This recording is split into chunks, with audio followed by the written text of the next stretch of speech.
喜事变丧事，就在4月20号，莫迪准备亲自去剪彩的前一天，全印度吹捧了13年、耗资86亿美元的最强炼油厂，直接轰的一声原地升天，变成了一堆煤渣。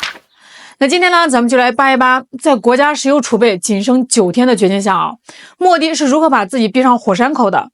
自从中东一乱除了那些家里有矿的，最慌的就是印度了。为啥呀？因为印度就是个典型的油老虎自己家里面不产几滴油，全靠在外面买。这边能源危机一来，印度直接成了最大的受害国之一。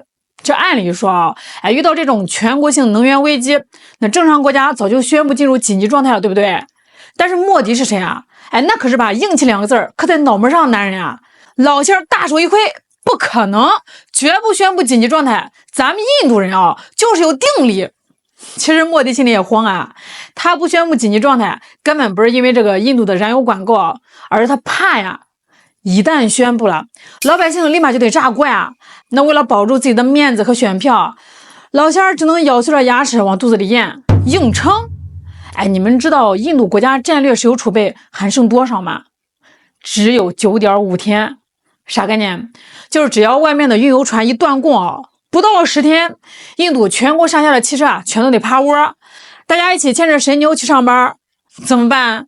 莫迪政府眼珠子一转，直接把黑手伸向了私人企业，这就叫劫富济贫。就在3月5号，印度政府实在是憋不住了，直接给全国所有的炼油厂下到死命令。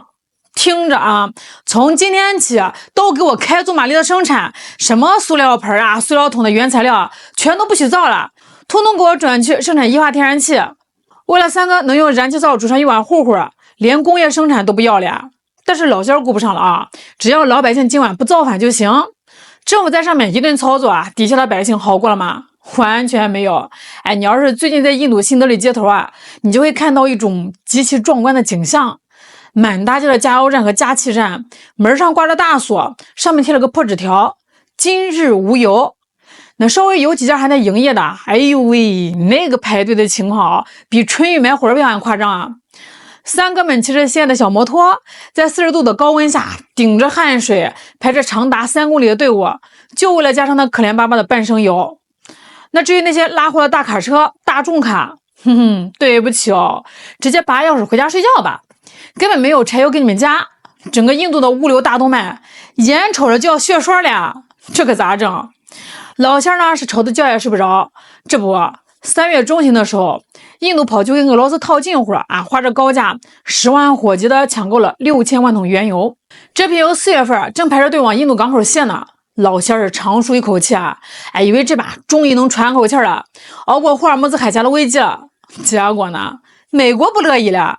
4月14号，美媒直接爆了个大料原来之前特朗普政府给印度开了个后门，发了个豁免令，允许他买俄罗斯的油。但是这个豁免令在4月11号就已经到期了。也就是说这印度最大的这根救命稻草被美国人咔嚓一剪刀给剪断了。这下印度的国大党可逮住机会了跳着脚的骂莫迪，你天天在电视上吹牛说咱们印度是大国崛起，是战略自主，结果呢，到了这种要命的关头咱买个油还能看美国人的脸色你的独立自主就是个天大的笑话。被政敌这么指着鼻子骂，换你受得了吗？老仙儿那叫一个憋屈但他现在没空打嘴仗，因为印度地方大选要开始了。从4月1号开始印度5个邦的地方大选选战正式打响了。老百姓现在满脑子都是我的摩托车加不上油，这种焦虑的情绪就像火药桶一样在民间蔓延。莫迪心里门清，这个时候光靠在台上喊2句印度必胜、誓破保药这种空头支票已经忽悠不住这帮老百姓了，必须得整点硬菜，得拿出一个响当当的政绩来安抚民心，来给自己拉选票。选什么好呢？老仙儿的目光穿过重重迷雾，锁定在拉贾斯坦邦的一座炼油厂上，帕奇帕德拉炼油厂。这可不是一般的炼油厂这在印媒嘴里那可是全印度乃至全宇宙最现代化的石油综合体，被他们吹捧为沙漠里的钻石。听听这个名字多金贵它是由印度斯坦石油占大头，地方政府占小头。设计的是一年能炼出900万吨油，号称能解决1万个3个的就业问题。莫迪政府啊直接给他贴了个金光闪闪的标签儿，印度能源独立的标志性工程。结果呢，三哥愣是从2013年干到了2026年，整整13年啊！更离谱的是预算，刚开始立项的时候说是要花50亿美元，结果见着见着啊，今天说砖头涨价了，明天说工程师要喝下午茶，这预算是一路狂飙啊，直接干到了86亿美元。这中间多出来的36亿美元去哪儿了？不用我多说了吧，咱们想想都知道啊，这肯定又养肥了无数个新格专员啊。这按理说这种超级大工程啊，13年都等了，也不差这半截了，对吧？按照原本的计划，这个厂子呢还得慢悠悠的搞验收，搞试运行，再做安全评估，把那个边边角角的工程收个尾。最快呢也得下半年才能剪彩。但是老仙儿等不及了呀，大选火烧眉毛了，能源危机掐着脖子呢。老仙儿一拍大腿，不等了，就他了啊！4月21号。本仙儿要亲自去剪彩，我要向全印度人民宣布啊，我们的能源危机解决了，我们造出世界上最牛的炼油厂。消息一出啊，整个印度都沸腾了啊！三哥三嫂是奔走相告啊，快看呀，莫迪要发功了，咱们的能源产业要迎来历史性高光时刻了。那为了迎接老仙儿大驾光临，官员们像打鸡血一样啊，满大街的路灯上全挂上莫迪老仙儿那慈祥微笑的巨幅人形画板。那个场面啊，不知道的还以为在搞什么个人崇拜的神仙法会。官员们在上面拍马屁，底下的炼油厂厂长那可是急得像热锅上的蚂蚁啊！为啥？因为这个厂子根本就没有建完啊！这就好比啊，你家这个房子刚把这个墙砌上，这水泥还没干呢，领导非要明天就要住进来开 party， 这不是要命吗？但是在印度，长官意志大过天，政绩工程大于命。你敢让老仙在全世界媒体面前下不来台？你这个厂长还想不想干了？厂长一咬牙一跺脚，豁出去了，管他什么安全评估啊，管他什么验收环节啊，接通电源，全线试运行。为了老仙的剪彩啊，给我冲！这个时候，印度斯坦报后来披露一个致命细节啊，他们启动那个核心玩意儿叫原油蒸馏装置，其实说白了，这玩意儿就是整个炼油厂的心脏。是一个超级无敌大号的高温高压焖烧锅，里面呢全是极度易燃易爆的油气。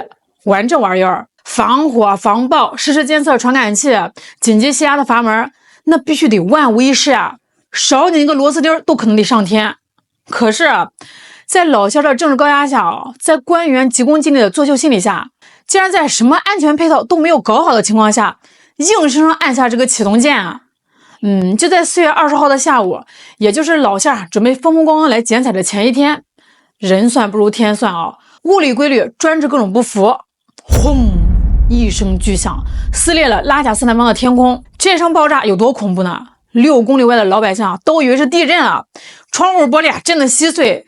炼油厂的心脏，就是那个花了几十亿美元堆起来的装置，直接原地升天了。几十辆消防车拉着警笛冲向现场。面对那个火海，消防员估计腿都软了，只能在外面滋滋水，眼睁睁看着这颗沙漠钻石变成了沙漠煤渣。但是万幸的是吧，因为还没有正式投产，再加上三哥跑得快，那暂时呢还没有人员伤亡。但是这86亿美元的投资，大半直接打了水漂。就阿三的磨洋工的劲头啊，这个厂子想重建，下次剪彩我劝老仙多吃点长生不老药，咱们3年以后再看吧。爆炸一发生，整个印度互联网直接炸锅了。最魔幻、最讽刺的画面出现了啊！社交网络上疯传了一张照片，前景是路灯柱上莫迪老仙自信微笑的巨幅画板，背景是冲天而起，如同末日般的滚滚黑烟。这个画面冲击力普利策新闻奖不发给他都说不过去。那么事故原因到底是什么呀？三哥的脑回路那永远是领先人类1万年的。他们不去质疑这个建了13年都没建好的工程是不是有豆腐渣，也不去问为什么没验收就敢开机，他们直接带起了一波节奏这绝对是恐怖分子干的，是敌对国家见不得我们印度好，故意搞破坏。哎呦喂，大哥，如果真的是外部袭击，人家费那么大的劲混进去，为什么要在4月20号炸？人家脑子进水了吗？